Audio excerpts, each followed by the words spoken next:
Hey guys, welcome to Star Wars on High. Thank you for stopping by. We are back and we are coming to the end of our Andor journey, which is very sad because I have absolutely loved this show. But just a reminder, Thursday night, come stop by, live stream with Jimmy and myself. We're going to be talking about this episode and all the other Star Wars news that's come out over the week. Come give us your thoughts real time. It's really fun to interact and have that back and forth conversation, which the live format allows. But let's talk about this episode of Andor. If you guys are new to the channel, if you haven't seen my reviews before, I'm extremely impressed with this show. I absolutely have loved Andor. I think it's the best show on Disney Plus. I enjoyed Kenobi quite a bit. I liked Mandalorian as well. I love all the animated Star Wars. Oh my gosh, Tales of the Jedi, Dooku arc is just insane. Recently as well, we're spoiled. But Andor has really reached a level of maturity in storytelling that has really taken me by surprise in the best way. And episode 9, I thought was, I titled the video Hauntingly Good because that episode was haunting. It was emotional, it was impactful. It left me thinking about it for hours, days later. I was reflecting on the episode and just how serious it was, how high the stakes were, how morbid it was. And that really is a tip of the cap to the creative team because they're giving me just actual emotional weight, emotional feelings when I'm watching the show. And episode 10 gives us, I think, another extremely powerful episode and a great kind of a closing to our prison saga.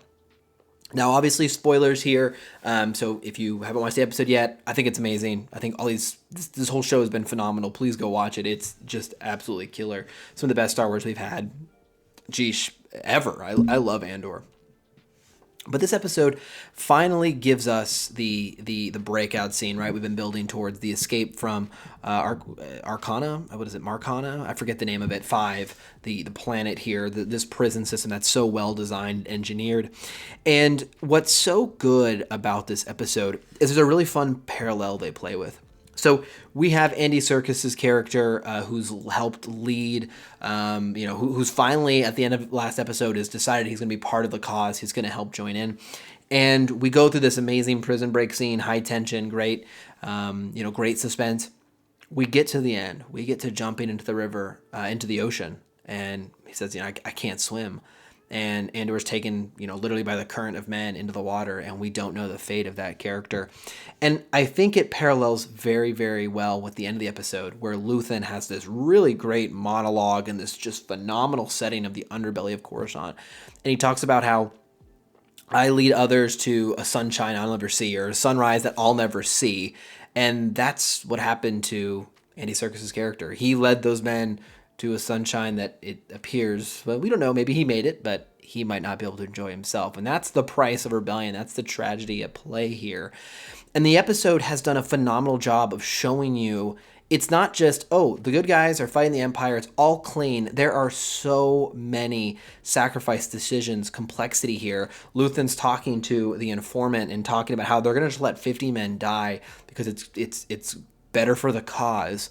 And those type of decisions, those are real, guys. Those things have happened in real war, in real human history here on Earth. And that's what makes it all the more powerful, is that this kind of thing can happen and has happened.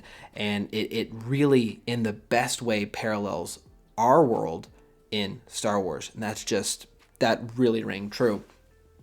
This was a little bit of a shorter episode. I think it was only 45 minutes, but I felt like it actually covered quite a bit. We already have alluded to the prison break takes place. Luthen has this really great end scene. Probably the highlight of the episode for me is Luthen's ending monologue. But we also spend some time back with Mon Mothma. She's trying again in this gray area. She's trying to get funding for the rebellion, and that might cause her to have to kind of set her daughter up, not really, but kind of in a very suggestive way. And is she going to go through with that? Is she willing to pay that price? Her family? These are challenging questions, right? She's trying to save the galaxy, hundreds of millions of people. Is it worth to have her daughter maybe end up with someone she doesn't really like? We don't know. Maybe the kid's great, but her father-in-law would certainly be a criminal, and that was very interesting as well. And then we briefly go back to Andor, the opening planet of the show, where it seems like we're going to be visiting maybe again in the last 2 episodes, or at least see the fate of Maeve, it appears, but we shall see.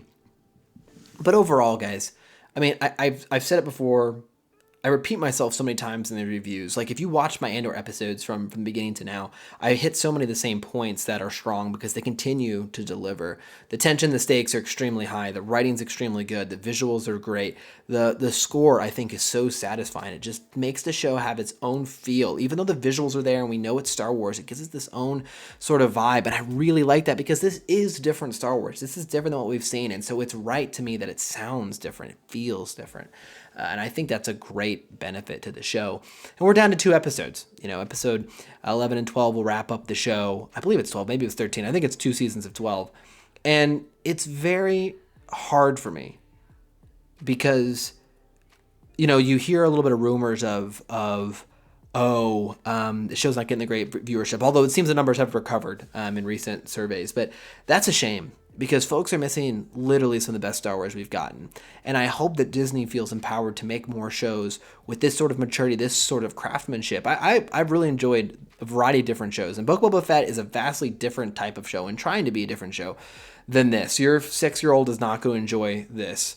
Andor, but he might love Book of Boba Fett. So there's a place for all different Star Wars.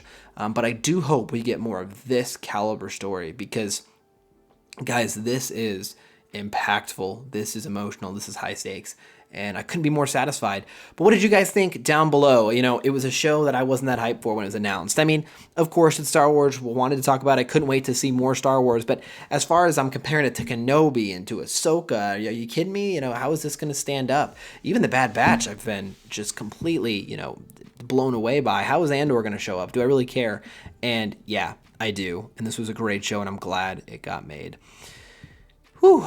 Again, guys, thanks so much for stopping by. Hope you all enjoy. We're hitting the holiday season. Hope you guys are in a great state of mind. Looking forward to Thanksgiving here in North America. Looking forward to, the wonderful Christmas season, my favorite time of the year.